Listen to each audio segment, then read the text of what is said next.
안녕하십니까. 한주의 KPL 346차 방송을 진행하겠습니다. 지금 차 안에서 모처럼 진행을 하는데, 뭐라 그러죠? 국내 문제로 계속 제가 이제 말씀을 드렸었는데, 국내 문제는 저 미국 친구의 외신 보도에 의하면, 그걸 제가 해석을 해서, 말씀을 드렸던 거고, 거의 맞을 겁니다, 그거는. 근데 이제 그게 왜 그 친구가 그렇게 분석을 했나를 저 곰곰이 생각을 하고, 결론에 좀 도달했습니다. 제 생각에는 지금 이스라엘이 그 아랍 국가들 있죠. 그러니까 시리아, 이란, 이라크, 거기를 개박살내고 있는데,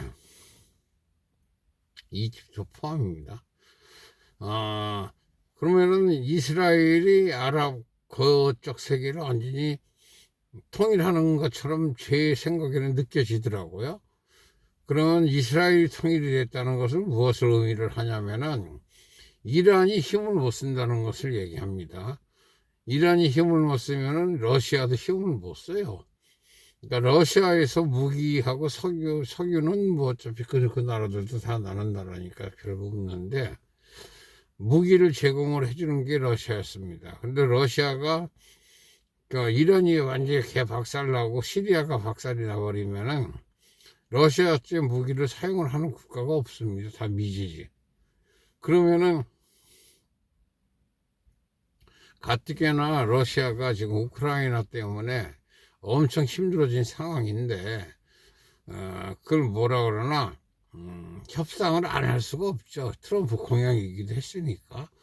그러니까 있는 땅에 원래 우크라이나의 한 30% 정도가 러시아 사람들이었습니다.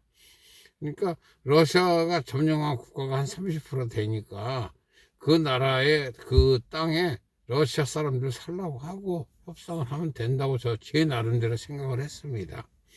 물론 이사하고 개인 이사하는 건 엄청난 숫자겠죠. 제가 지금 쉽게 얘기를 하지만은 저도 개인적으로 이사 한 번을 하려고 하면 얼마나 힘든데, 이사하고 직장 잡고 뭐 새로운 아이템 개발하고 이게 굉장히 힘듭니다. 근데 그 나라 사람이 몇백만 명이 그걸 해야 되니까 얼마나 힘들겠습니까? 그거는 전쟁이 일으킨 그건 뭐라 그러나 그 상황이라고 좀 봐야 되겠죠. 그러니까 전쟁을 하면 안 되는 겁니다, 사실은. 그래서 이스라엘이 아랍을 평정을 하면은 나타나는 효과가, 지금 중국에서는 이란 석유를 거의 대부분 수입을 하고 러시아 석유를 거의 대부분 수입을 하고 있습니다. 중국이란 나라가.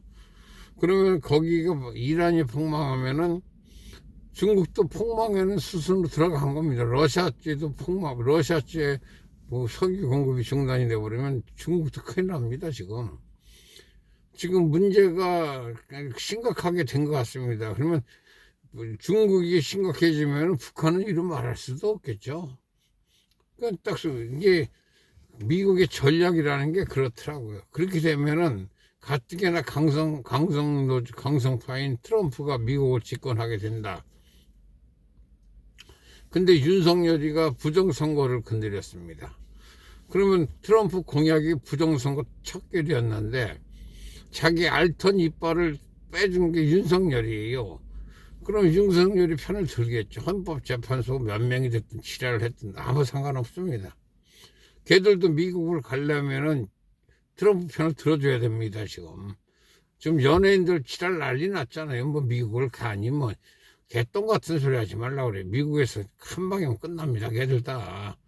저도 이제 음악에 대해서는 잘 모르지만은 음악 기획사를 하는 친구들을 많이 알고 있습니다. 그래서 그 내용을 어느 정도는 알고 있는데, 미국을 못 간다. 그러면 거의 끝나는 상황입니다. 뭐 자우림이 어쩌고 지랄 연명을 따는데, 일본에서 일본서 먹고 사는 거 아닙니까? 걔도 솔직히 마이크고 녹음 테이프고 다 일지 아닙니까?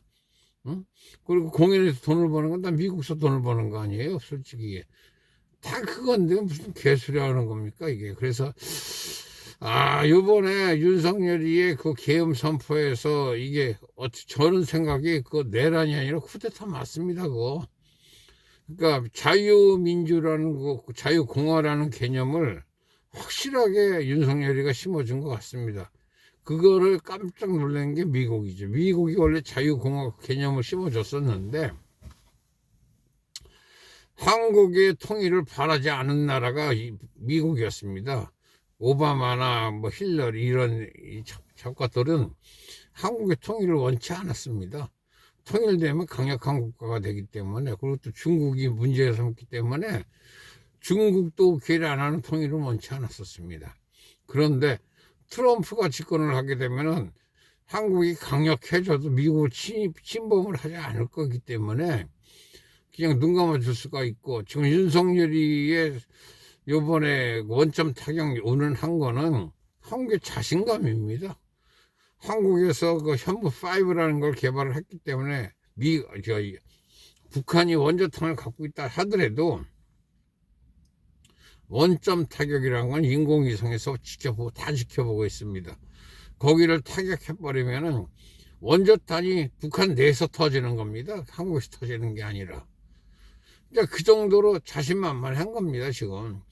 사실 뭐 미국하고 전쟁을 한다고 껍적대는데 김정은이 전쟁하면 일주일 버티지 못합니다, 걔들. 그러니까 뭐 탱크가 밀고 개똥 같은 6.25 때나 그렇지, 지금은 비행기 뜨지도 못하고 탱크가 움직일 기름이 없는데 무슨 소리 하는 겁니다. 아까 서두에서 말씀드린 대로 중국이 러시아나 이란에서 석유를, 휘발유를 수입을 못하는데 북한을 대줄 휘발유가 있을까요? 없습니다. 그리고 중국의 그 KTX, 우리로 말하면 KTX 열차죠. 거기에 적자가 9천억 달러입니다. 9천억 달러. 중국 전체 예산의 6%라고 6%. 100으로 봤을 때 6%니까 엄청난 겁니다. 그게. 철도 하나에만 적자가 그렇습니다. 그 중국은 망했다고 봐야죠. 중국 국가는 망했는데 지방 정부는 아직 살아있는 정부들이 있기 때문에, 저는 예전에 수나라가 통일하기 전에 5, 16국처럼 뿔뿔이 흩어질 것 같습니다. 중국이란 나라 자체가. 그래서 제가 지금 중국 교포들을 상대로 동북 삼성 쪽을 잠깐 영업을 한 이유가, 자유조선이 되면은 북한에는 저희가 공식적으로 들어갈 수 있는 게 개성까지밖에 못 들어갑니다. 박근혜 정부 때 개성공단 계약을 했기 때문에 국제적으로 인정받는 계약이에요. 그리고 금강산 개발, 현대 산업 개발에서 이제 계약을 한 거, 거기까지밖에 못 들어갑니다. 한국이라는 나라가. 그러면은 평양은 유엔에서 관리하게 될 거로 저는 보고 있어요. 그러니까 한국, 미국, 일본, 그리고 그쪽에서는 중국, 러시아, 이제 북한의 새로운 정권이겠죠. 3개국씩 해서 6개 나라가 공동 집권을 할 것 같습니다. 평양 시내에는. 그리고 공용 화폐가 생기겠죠. 그리고 이제 나중에 후에 통일을 인정하는데 그게 5년이 될지 10년이 될지 그건 아무도 모릅니다. 근데 그래서 평양 시내에 들어갈 수 있는 어떤 근거를 마련하기 위해서 제가 요양간병증을 만들었습니다. 요양간병증 갖고 평양에 나중에 진입을 했을 때 거기서 받는 화폐를, 거기 나라도 이제 나라가 아니라 임시정부라도 화폐는 만들어야 되니까 그 화폐로 받을 생각을 저는 지금 하고 있습니다. 그 화폐를 받거나 아니면은 북한 내에서 통용이 아니라 생산되는 특수금속들이 많이 있습니다. 거기에 리튬도 있고 텅스텐도 있고 금도 있고, 그랑 물물 교환을 할 생각을 지금 하고 있습니다. 저는. 그러니까 좀 많이 앞서 나간다고 하는데, 국제 정세라는 거는 전 머리가 그리 좋다고는 보지 않는데, 국제 정세 흐름은 그렇습니다. 그래서 매일 제가 이제 아침 방송, KPL 방송을 하면서 맨 국내 정세 그 쓰잘데기 없는 이재명이 같은 병신 같은 새끼 얘기만 했었는데, 그 얘기를 안 하고 지금 국제 정세 흐름을 보면은 국내 정세 흐름이 나옵니다. 그 일본 친구는 뭐 일본에서 자기는 들은 바가 그런 방송이 아니라는데, 물론 좌쪽으로 편향이 되는지 우쪽으로 편향이 되는지 저는 알 바 아닙니다. 그 친구 이제 개인적인 사고 방식이니까. 그래서 저는 판단할 때는 국제 정세 흐름이 이렇게 흐르고 있기 때문에 그 외신 보도들도 다 윤석열 편이 됐지 그 이재명의 편이 하나도 없습니다. 외신들은. 근데 희한하게 그 친구는 뭐 어떤 방송을 보는지 모르는데 외신들이 그 방송을 보도를 안 했다고 하는데, 저는 아침 새벽에 1시부터 2시 사이 3시까지 그 강령이라는 친구 전화를 받고 있습니다. 그리고 저희 큰 집이 다 미국에 있습니다. 미국 뉴욕 쪽에 있습니다. 그 대형 슈퍼마켓을 2군데는 하고 있고 체육관도 하고 있습니다. 저희 참 친했던 기호 형이. 그래서 저는 언제든지 미국을 갈 수 있는데, 그래서 뉴스를 항상 듣고 있습니다. 그쪽 뉴스를 어떻게 진행이 되고 있구나 이거를. 그런데 아니라고 하니까 뭐 그 친구 생각이겠죠. 그러니까 저는 판단을 이렇게 했습니다. 그래서 지금 국내 뭐 정치 경제 쪽은 내년의 경제는 결국 자본주의 사회는 세금이 관건입니다. 어떤 세금이든 일반적으로 물건에는 14.8% 정도의 세금이 붙습니다.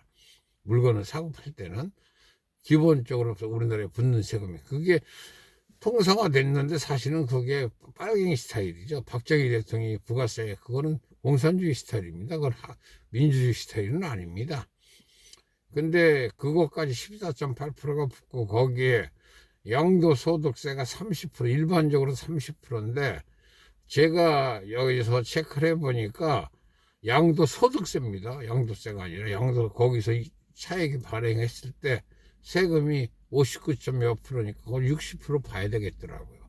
집이 세 채일 경우에는. 근데 그게 네 채일 경우에는 100%가 넘어갑니다.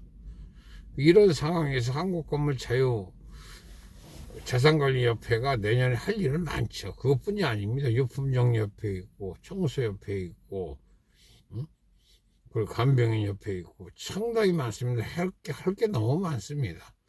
그래서 하나씩 정리하려고 지금 차 안에서 방송하고 숙소에서도 체크를 하려고 지금 하고 있습니다.